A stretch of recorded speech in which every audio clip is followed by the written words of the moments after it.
जय श्री राधे। जैसा कि हमने अपने पूर्ववर्ती वीडियो में अभी तक राशिफल के कार्यक्रम में तुला राशि तक हमने 2023 में होने वाले प्रभावों पे कवर कर लिया, और आज की इस वीडियो में हम वृश्चिक राशि और धनु राशि पे बात करेंगे कि 2023 उनके लिए क्या लेके आया है और कहाँ उन्हें अपने कर्मों पे ध्यान देने की जरूरत है। जैसा कि कालपुरुष की कुंडली में जो वृश्चिक राशि है वो 8 नंबर की राशि बनती है और धनु राशि 9 नंबर की राशि बनती है। तो बात करते हैं वृश्चिक राशि पे। वृश्चिक राशि में शनि जो कि वर्तमान में अभी मकर में गोचर कर रहा है और इसी 17 जनवरी को वो कुंभ में जाने वाला है। और वृश्चिक राशि में कुंभ राशि चौथे नंबर की राशि आती है। चौथा नंबर वाहन का है, हमारे सुख का है और हमारी माँ का है, जमीन का भी है। तो चौथे नंबर में शनि स्वगृही होकर गोचर कर रहा है। और हमने अपने पूर्ववर्ती वीडियो में एक राजयोग के बारे में बात किया था, सस महापुरुष राजयोग। तो शनि जब भी केंद्र भाव में बैठता है, केंद्र का भाव कौन सा है? पहला, चौथा, सातवां और 10वां। तो जब भी शनि इन चारों भावों में बैठता है और अपनी उच्च राशि कौन सी? तुला। जब भी वो तुला मतलब 7 नंबर की राशि, ऐसे जो 7 नंबर आता है तुला राशि, तो तुला राशि में जब बैठता है शनि तो उच्च का होता है, या तो मकर या कुंभ, इन 3 राशियों में अगर इस केंद्र भाव में आके बैठ जाए तो वो सस महापुरुष राजयोग बनाता है। तो जैसा कि आपको दिख रहा है कि वृश्चिक राशि वालों के लिए ये जो 2.5 साल जनवरी 2023 से शुरू हो रहा है और अगले 2.5 साल तक लगातार ये चतुर्थ भाव में बैठा रहेगा, तो आपको क्या देने वाला है? अभी दृष्टियों में बात करेंगे, लेकिन हम देख लें अभी क्या देने वाला है। आपको वाहन से सुख, आपके सुखों में वृद्धि, माता का अगर स्वास्थ्य, जो कि माता का अभी आपका स्वास्थ्य, माँ के आपके स्वास्थ्य खराब रहा होगा, निश्चित रूप से खराब रहा होगा, तो आपकी माँ की स्वास्थ्य को ठीक करने के कारण बनने वाला है। क्योंकि चतुर्थ से ये बारहवां था, जो तृतीय भाव था चतुर्थ से बारहवां। तो जिन भी वृश्चिक राशि या वृश्चिक लग्न वालों की माँ का स्वास्थ्य खराब रहा होगा, उनका स्वास्थ्य अब धीरे धीरे इंप्रूव होना शुरू हो जाएगा आफ्टर 17 जनवरी शनि के गोचर से। तो शनि जिनको वाहन खरीदना होगा या वाहन जो लेना चाह रहे होंगे, जमीन खरीदना चाह रहे होंगे, घर बनाना चाह रहे होंगे, जिनका बहुत लंबे टाइम से 30 सालों, ये 30 साल बाद गोचर इसका हो रहा और 30 साल बाद ये आपको अनुभव होने वाला है।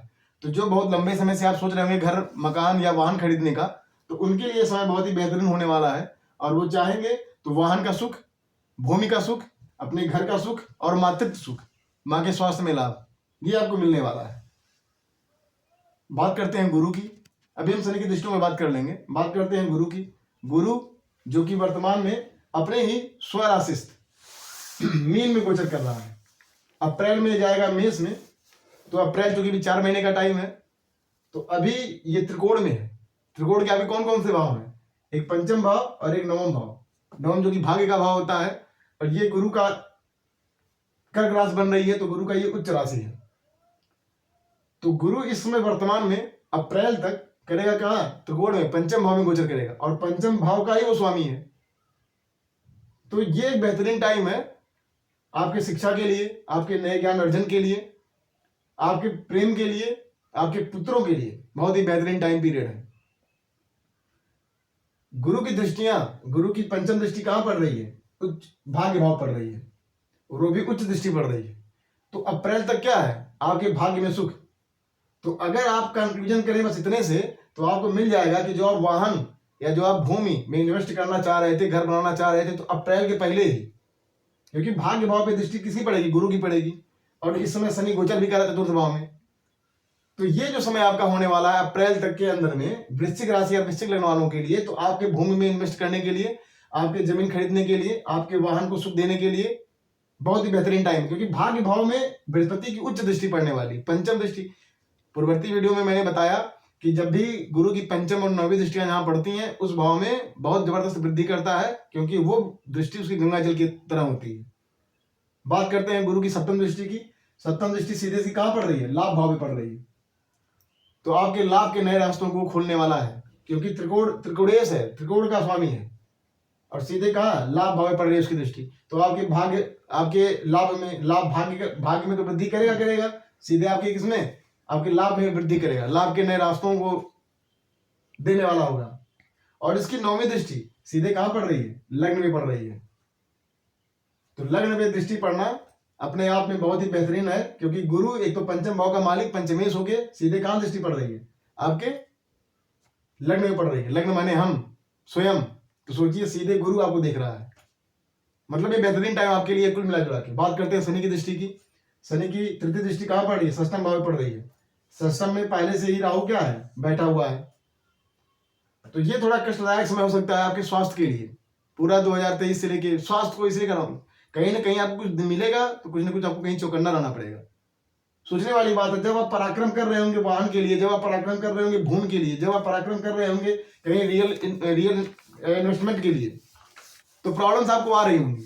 आपका डेली अब पता चला कहीं आप जमीन लिए हैं और उसमें कुछ दिक्कतें आने लगी, कुछ 10 दिन 20 दिन दौड़ना पड़ रहा है, तो आपका डेली प्रैक्टिस में क्या दिक्कत आने वाली है, क्योंकि राहु ऑलरेडी वहां बैठा हुआ, शनि की उसमें दृष्टि पड़ रही है, तो बहुत ध्यान देने की जरूरत है। और जब आप आगे बढ़ रहे होंगे तो आपके शत्रु भी अपना पराक्रम दिखाएंगे, तो आपको दिक्कत देंगे, क्योंकि शनि की दृष्टि यहाँ पड़ रही है नीच की, तो आपके शत्रु आप पे हावी होना चाहेंगे, लेकिन वहां पे राहु क्या शत्रुघ्नता युग बना के बैठा हुआ है। ये बैठेगा कहाँ तक, अक्टूबर तक। राहु जब षष्ठम में बैठता है तो शत्रुघ्नता युग बनाता है। तो शनि की दृष्टि, राहु वाले शनि की दृष्टि यहाँ पे कोई दिक्कत देने वाली है, इसलिए कह रहा हूँ प्रैक्टिस, डेली प्रैक्टिस में समझा दिया हूँ आपको कि आपको अपना एक्सरसाइज पे ध्यान देना, अपने शरीर पे ध्यान देना है, और बहुत ही सावधानी पूर्वक अपने जीवन को, अपने दैनिक जीवन को देखना है कि कहाँ पे आप गलती ना करें। तो शनि की पहली दृष्टि तृतीय यहाँ पड़ गई। सप्तम दृष्टि पड़ती है कहाँ पे, आपके व्यवसाय पे, और चूंकि ये सिंह राशि है, सिंह राशि का स्वामी सूर्य हो गया, तो सूर्य और शनि में शत्रुता है, लेकिन उसके बावजूद भी चूंकि यहाँ पे सस महापुरुष योग बन रहा है, तो थोड़ा आपको व्यवसाय में दिक्कत जरूर देगा, लेकिन ये गुरु की दृष्टि जो लाभ भाव में पड़ रही है, जो दिक्कत यहाँ पे शनि आपको देगा व्यवसाय में, वही गुरु आपको उन्नति का लाभ दे देगा। अभी लास्ट में उपाय बता देंगे आपको। उसके बाद शनि की दृष्टि 10वीं दृष्टि कहाँ पड़ रही है, आपके लग्न में पड़ेगी। तो निश्चित रूप से देखिए, शनि की जब लग्न पे दृष्टि पड़ती है तो क्या कहता है, सोचने वाली बात और समझने वाली बात है। शनि ऐसा ग्रह है जो कहता है कि मैं दूंगा आपको सब, लेकिन तब दूंगा जब आपको उसको योग्य बना दूंगा। मतलब आपको एकदम प्रमाणित करता है, समय के साथ आप कर्म करते हैं, और हर कर्म में जब तक आपको उन्नति नहीं मिलती है, जब तक आप उस सामर्थ्य को, उस अपने समर्पण भाव को दिखा नहीं देते हैं, तब तक शनि आपको नहीं देता है। तो शनि जब लग्न को देखेगा तो क्या करेगा, आपको डिप्रेशन में डालने के लिए तैयारी करेगा कि आप डिप्रेशन में जाइए, क्योंकि आप अपने कर्म अगर नहीं करेंगे तो आप डिप्रेस हो जाएंगे, क्योंकि वो देता है, देने के लिए तैयार है, लेकिन कहता क्या है कि आप कर्म करो, पहले आपको दिखाओ कि हाँ मैं कर सकता हूँ। तो शनि की लग्न पे दृष्टि आपको ये करने के लिए परेशान करेगी, लेकिन आपके लिए बहुत अच्छी बात है कि गुरु की 9वीं दृष्टि अप्रैल तक बनी रहेगी। अप्रैल के बाद गुरु कहाँ जाएगा, षष्ठम में आ जाएगा। तो षष्ठम के बाद इसकी जो है 7वीं दृष्टि कहाँ जाएगी, व्यय भाव पे। अप्रैल के बाद निश्चित रूप से आपका कहीं व्यय, आपके घर में कोई ना कोई मांगलिक कार्य होने वाले हैं, आप कोई ना कोई व्यय ऐसा जगह लगाएंगे जहाँ पे धार्मिक कार्यों में व्यय करेंगे, तो बहुत ही अच्छा है। कहीं आप विदेश की यात्रा करना चाह रहे हैं तो केतु ऑलरेडी बैठा हुआ है और गुरु की दृष्टि पड़ेगी, तो विदेश यात्रा का भी योग बना रहा है। गुरु की 5वीं दृष्टि कहाँ पड़ रही है, गुरु की 5वीं दृष्टि कहाँ पड़ेगी, आपके 10th भाव पड़ेगी। तो अब जो अप्रैल तक शनि यहाँ पे खराब कर रहा था, शनि की दृष्टि सीधे सीधे पड़ रही थी यहाँ पे, लेकिन जब गुरु की 5वीं दृष्टि पढ़ने लगेगी तो अप्रैल के बाद वही आपका व्यवसाय पटरी पे आ जाएगा। बहुत ही समझने की बात है कि आपको वाहन सुख मिलेगा अप्रैल के पहले, मिल जाएगा। घर बनाना चाह रहे होंगे तो एकदम शुरुआत कर दीजिए, बहुत बढ़िया टाइम आपके लिए। इन्वेस्टमेंट करना जीवन में कर दीजिए, बहुत बढ़िया टाइम है। तो अप्रैल तक तो ये ठीक है, लेकिन अप्रैल तक आपका व्यवसाय खराब होगा। लेकिन जब अप्रैल के बाद गुरु यहाँ पे आ जाएगा तो उसकी 5वीं दृष्टि कहाँ पड़ जाएगी, आपके धन भाव पड़ जाएगी, तो वही व्यवसाय को पटरी पे ला देगा। फिर आपका व्यय कहाँ करवाएगा, धार्मिक कार्यों में करवाएगा, आपकी विदेश यात्रा करवाने का चांस बनाएगा। और जो उसकी 9वीं दृष्टि है वो कहाँ पड़ेगी, धन भाव पड़ेगी। बहुत ही बढ़िया, बहुत ही बढ़िया धन का आपको आगमन का स्रोत बनाएगा। तो राहु जब तक षष्ठम में बैठा है, शत्रुघ्नता योग बना रहा है। शत्रु जरूर अपना पराक्रम आपको आगे बढ़ते हुए देख के परेशान करना चाहेंगे, लेकिन वो कर कुछ नहीं पाएंगे, क्योंकि वहां पे राहु बैठे शत्रुघ्नता योग बना रहा है। बहुत ही बढ़िया योग है ये। तो कुल मिला जुला के 2023 वृश्चिक राशि वालों के लिए ठीक है, ये ऐसा समय है जब आपको आगे निकल के प्रयत्न करने की जरूरत है। एक्टिव हो जाइए, क्योंकि शनि जब तक यहाँ पे बैठा था तब तक आपको दिक्कत दिया है। आप खुद भी फील किए होंगे कि आप परेशान रहे होंगे, लेकिन ये टाइम आपके लिए बहुत बढ़िया है, क्योंकि गुरु पंचमेश होकर पंचम भाव में गोचर भी कर रहा है। शनि चतुर्थ भाव के चतुर्थेश होके, सुखेश भी है, चतुर्थेश है, महाकारक है, तो यहाँ बैठा हुआ है। तो ये सब है 2023 वृश्चिक राशि वालों के लिए। उपाय के रूप में, उपाय मैं भी बता देता हूं। उपाय के रूप में, जब तक शनि यहाँ पे है, उसकी दृष्टि लगी रहेगी लग्न पे, तो आपको कुछ नहीं करना है, शनि का उपाय करना है, क्योंकि आपको मानसिक दिक्कत देगा। अपने अगर डेली प्रैक्टिस कर रहे हैं, एक्सरसाइज कर रहे हैं, तो कोई दिक्कत नहीं देगा। लेकिन अगर आप अपनी डेली प्रैक्टिस में दिक्कत कर रहे हैं तो आपको प्रॉब्लम देगा। तो उसके लिए आपको क्या करना है, शनि के लिए ओम सन शनिश्चराय नमः का मंत्र का जप करते रहिए। शनिवार कोई भी अमावस्या रहे, अमावस्या के दिन महीने में एक अमावस्या पड़ेगी, अमावस्या के दिन अपने पितरों के लिए कुछ ना कुछ जरूर दान करें, चाहे वो कुछ भी हो, लेकिन जरूर अपने पितरों के लिए अमावस्या के दिन दान करें। इससे आपका नवम भाव बढ़िया होगा और आपकी लग्न पे भी अच्छा प्रभाव पड़ेगा शनि का। ये बात होगी वृश्चिक वालों के लिए। बहुत छोटा 2 उपाय बताएं, ओम शनिश्चराय नमः का जप, और एक महीने में एक बार अमावस्या, पूर्णिमा अमावस्या एक पड़ती है, तो आपको महीने की एक अमावस्या जो पड़ती है, उस अमावस्या के दिन आपको क्या करना है, अपने पितरों के लिए कुछ दान करना है, चाहे वो कुछ भी हो, वो आप अपने ही अनुसार कर सकते हैं, चाहे जो करें, लेकिन आपको पितरों के लिए दान करना चाहिए। बात करते हैं धनु लग्न वालों के लिए। धनु लग्न के लिए 2023 के लिए क्या लेके आया है, यहाँ पे 8 नंबर की राशि, यहाँ पे क्या हो जाएगा, 9 नंबर हो जाएगा। कालपुरुष की कुंडली में 9 नंबर की राशि बनती है। कालपुरुष कुंडली में 9 नंबर कहाँ आता है, यहाँ पे आता है, और ये कहाँ, ये 9वां नंबर है भाग्य भाव। तो सोच लीजिए ऑलरेडी भाग्य भाव का स्वामी है। 9वां नंबर क्या है, भाग्य है कालपुरुष कुंडली में।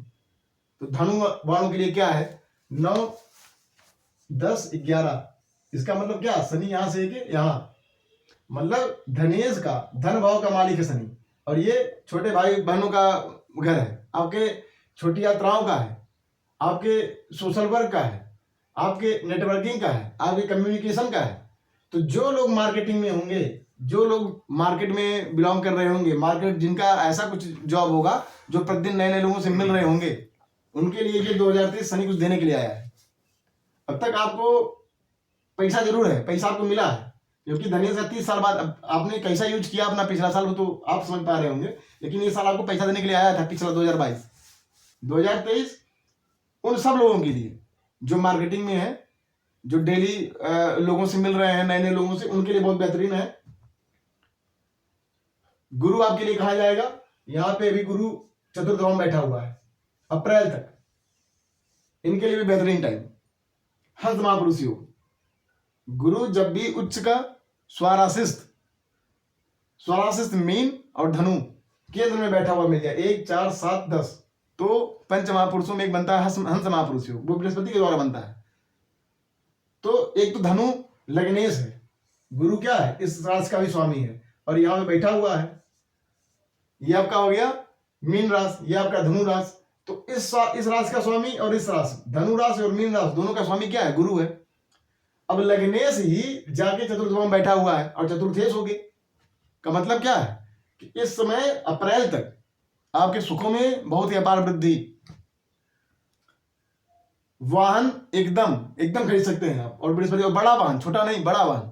अगर आपके पास कोई छोटा वाहन है तो ये समय आपके लिए, आपके दिमाग में अगर होगा, बहुत लोगों को लग रहा होगा कि मैं उन्हीं के लिए कैसे बोल रहा हूँ, कैसे मैं समझ पा रहा हूँ, तो ये दिख रहा है आपकी कुंडली में कि अगर आपके पास छोटा वाहन है तो आपके पास बेहतरीन टाइम अपना वाहन चेंज करके नया वाहन लेने का। या जिनके पास वाहन नहीं है, अगर वो वाहन सुख लेना, मतलब है कि लेना था उनको, तो बहुत बेहतरीन टाइम आपके लिए वाहन सुख का है।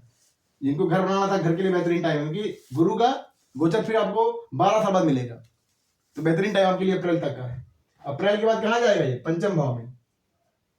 सोचिए लग्नेश का, सुखेश का पंचम भाव में, जिनके पास पुत्र नहीं है और पुत्र के लिए प्रयासरत रहे हैं, तो उनके लिए बेहतरीन टाइम है। तो ये सुखेश, सोचिए सुख भाव का स्वामी पंचम में, मतलब आपको सुख कहां से मिलने वाला है, आपको पुत्र से मिलने वाला है, आपको ज्ञान से मिलने वाला है, आपको अध्यात्म से मिलने वाला है। तो पंचम भाव का है, तो पंचम भाव में गुरु का गोचर। दृष्टियों की बात करते हैं, जब गुरु यहां पे रहेगा तो उसकी पंचम दृष्टि कहां जाएगी, अष्टम भाव पे जाएगी। 7वीं दृष्टि कहां जाएगी, आपके व्यवसाय पे जाएगी। 9वीं दृष्टि कहां जाएगी, आपके व्यय भाव पे जाएगी। तो सेम वही चीज आप व्यय धार्मिक कार्य में लगाएंगे, अच्छे अनुष्ठानों में लगवाएंगे। आपके व्यवसाय में वृद्धि करेगा। मित्र राशि की दृष्टि पड़ेगी, अष्टम भाव की दृष्टि पड़ेगी, आपकी आय में वृद्धि करेगा।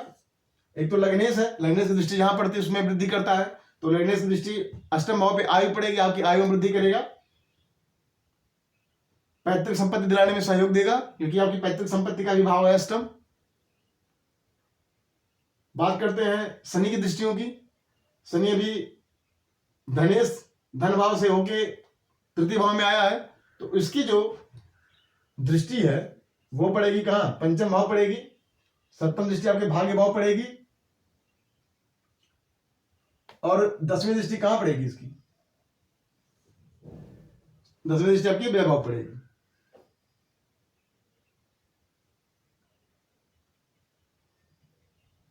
तो सोचने वाली बात है, जब ये इसकी दृष्टि तृतीय दृष्टि पड़ेगी पंचम भाव पे,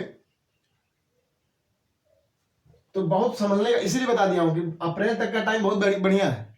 अप्रैल के बाद जब आप बृहस्पति यहाँ पे गोचर करेगा तो बहुत बढ़िया हो जाएगा, लेकिन जब बृहस्पति शनि की दृष्टि पड़ रही होगी तो उपाय आपको करना पड़ेगा, आपको उपाय करना पड़ेगा, क्योंकि शनि की नीच दृष्टि पड़ रही है, और शनि की नीच दृष्टि दिक्कत देती है, तो शनि का आपको उपाय करना पड़ेगा। वही शनि की दृष्टि जब आपके भाग्य भाव पड़ेगा तो आपको क्या देगा? भाग्य भाव पड़ेगा तो आपको भाग में दिक्कत, क्योंकि है तो यार तृतीय भाव का स्वामी। लेकिन बार बार बता रहा हूं कि बृहस्पति आपको बचाएगा, इसलिए कहा हूं कि गोचर इतना अच्छा आ रहा है आप लोगों का कि अगर एक कुछ दिक्कत कर रहा है तो दूसरा संभाल दे रहा है, तो बृहस्पति फिर संभाले काम। बृहस्पति दृष्टि पड़ रही है ना आपके भाग्य भाव पे, तो बृहस्पति बचा रहा है आपको। तो शनि यहां से शनि की दृष्टि भाग्य भाव पड़ेगी, तो आपको थोड़ा समझने की जरूरत है। आपके पिता को दिक्कत, क्योंकि नवम भाव हमारे पिता का भी होता है, तो थोड़ा पिता के स्वास्थ्य को देखने की जरूरत है। और फिर शनि की दृष्टि कहां पड़ेगी? आपके व्यय भाव पे, जहां पे 8 नंबर आ जाएगा। तो जब व्यय भाव पड़ेगा तो वही दिक्कत, इन्वेस्टमेंट बहुत समझ के करना है। लेकिन मैं बार बार कह रहा हूं कि जब शनि गड़बड़ देख रहा है तो वहां पे तुरंत आपको बृहस्पति बचा दे रहा है। तो कुल मिला जुला के आपको ऐसा जीवन जीना है 2023 कि शनि को समझते हुए गुरुवत काम करना है। सोचने वाली बात है कि शनि को समझिए कि शनि की दृष्टियां कहां पड़ रही हैं। अगर वही शनि की दृष्टि कहीं अच्छे जगह पड़ रही होती, स्वग्रही पड़ रही होती या उच्च की दृष्टि पड़ तो अच्छा होता। लेकिन यहाँ पे देखिए, यहाँ पे 12 1 2, यहाँ पे आपका क्या आ जाएगा? 11 12 1 2 3 4, और ये हो गया आपका 5 सिंह राशि। तो शनि की दृष्टि सिंह राशि पड़ रही है, मतलब क्या? सूर्य की राशि हो गया, तो सूर्य क्या है? ऑलरेडी शनि का शत्रु है। तो इसीलिए कह रहा हूं कि शनि की दृष्टियां देखने की जरूरत है कि वो दृष्टि मित्र भाव पड़ रही है या शत्रु भाव पड़ रही है। तो ऐसा नहीं है कि सिर्फ ये वृश्चिक या धनु के लिए है। हमने पूर्ववर्ती वीडियो में समझाया कि शनि की दृष्टि तो चेंज होंगी नहीं, वो जब भी पड़ेंगी, एक सिंह में पड़ेगी, एक मेष में पड़ेगी और एक वृश्चिक में पड़ेगी। तो वृश्चिक आपका लग्न हो गया, मेष आपका षष्टम हो गया और सिंह आपका भाग्य हो गया। तो बहुत समझ बूझे चलने की जरूरत है। शनि को एकदम, और शनि वो बार बार कहता है कि अपने कर्म पे फोकस रहिए, कर्म को देखिए, सुधर जाइए। अगर थोड़ा भी आप गलत कर रहे हैं, अनैतिक हो रहे हैं, तो नैतिक बन जाइए। अपने दिल को स्वच्छ बनाने की कोशिश करिए, शनि कुछ भी गड़बड़ नहीं करेगा। तो उपाय के रूप में धनु लग्न वालों के लिए या धनु राशि वालों के लिए आपको उपाय शनि का ज्यादा करना है। शनि का उपाय आपको ज्यादा करना है, वो आप वही ओम संसनचरा मंत्र का जप, और आपको दिया भी जलाना जरूरी है। इतना वृश्चिक वालों की, जबकि वृश्चिक शनि का एक तरह से शत्रु राशि है, मंगल की राशि है, लेकिन उनको उतना परेशान होने की जरूरत नहीं है, क्योंकि उसकी दृष्टि यहाँ पे ससमा पुरुष योग बना रहा है और वो 2.5 साल तक बनाएगा। तो उनके लिए बेहतरीन टाइम पीरियड है वृश्चिक राशि वालों के लिए। लेकिन धनु वालों के लिए ये तृतीय भाव में जाएगा। भाई को तो बहुत आराम देने वाला है, लेकिन कहीं इसकी दृष्टियां आपको दिक्कत करने वाली है, तो सतर्क रहने की जरूरत है। तो आप दीपदान जरूर करें, धनु लग्न वाले दीपदान जरूर करें, दिया जरूर जलाएं, और दीपक जो जले उनका वो कहीं भी शनि मंदिर हो तो बहुत बढ़िया, नहीं तो किसी भी पीपल के पेड़ के नीचे जलाएं। ओम संसनचरा नमः का मंत्र का जप करें। कोई भी आपको बुजुर्ग, कोई भी गरीब व्यक्ति मिले तो अपने स्वेच्छा से जो आपको समझ में आए दान करिए। वृश्चिक लग्न वाले अमावस्या के दिन पूरे महीने में एक बार आप अपने पितरों के लिए दान करें। ओम संसनचरा नमः का मंत्र जप करें। अगर आपकी इच्छा हो तो आप भी दीपदान कर सकते हैं। ऐसा नहीं कि आपको कुछ गलत होगा, उससे अच्छा ही होगा। लेकिन वृश्चिक लग्न वालों के लिए शनि अच्छा है, लेकिन धनु लग्न वालों के लिए थोड़ा संभल कर रहने की जरूरत है। और गुरु जो कि आपका लग्नेश है, तो जो थोड़ा शनि गड़बड़ कर रहा है वो आपको गुरु बचा देगा। गुरु के लिए आपको गुरुवत होना पड़ेगा। गुरुवत इन द सेंस ये है कि आपको मंदिर आपको नित्य, अगर आपके आसपास में है तो मंदिर नित्य जाइए, दर्शन करिए, कुछ दान करिए मंदिर में, गाय को रोटी जरूर खिलाइए। और जब आपको ज्यादा दिक्कत लगता हो, क्योंकि धनु लग्न और धनु राशि वाले हल्दी धारण कर सकते हैं क्योंकि वो लग्नेश की चीज है। तो फिलहाल रत्न तो नहीं ऐसे बताया सकता है, क्योंकि गुरु की दृष्टि, गुरु का आपके 12वें भाव में कहाँ बैठा हो वो देखना पड़ेगा। लेकिन आप हल्दी पहन सकते हैं। तो कभी भी अगर शुक्ल पक्ष में एकादशी के दिन अगर गुरुवार मिल जाता तो बहुत बढ़िया है। नहीं तो कभी भी किसी भी शुक्ल पक्ष में गुरुवार के दिन, वो अष्टमी के बाद का तिथि हो, अष्टमी के पहले चंद्रमा छिड़ आता है तो अष्टमी के बाद की तिथि हो, पूर्णिमा के नजदीक में अष्टमी के बाद की कोई भी तिथि हो, उस दिन गुरुवार आपको मिल जाए तो आप हल्दी जो है पीले धागे में, पीले कपड़े में गुथवा के गले में चाहे राइट हैंड में धारण कर सकते हैं। तो ये धनु राशि और धनु लग्न वालों के लिए बहुत बेहतरीन टाइम रहेगा। तो धनु और वृश्चिक के लिए ये 2023 भूमि के लिए, व्यवसाय के भी लिए, वाहन के लिए, मां के स्वास्थ्य के लिए बहुत बेहतरीन है। और विद्यार्थी जो कॉम्पिटेटिव एग्जाम की तैयारी कर रहे हैं, धनु लग्न वालों के लिए, धनु राशि वालों के लिए जब गुरु जाएगा पंचम में तो वो उस कंपटीशन को भी क्लियर करवाने में मदद देगा। तो प्रसन्न रहिए, खूब अच्छे से रहिए, मेहनत करते रहिए, अपने कार्य में कुशलता लाइए और अपने आप को सदैव कुछ न कुछ परिमार्जित करते रहिए, हमेशा नया सीखते रहिए और भारत का विकास करिए, अपना विकास करिए। इसी के साथ आपकी शुभेच्छा के साथ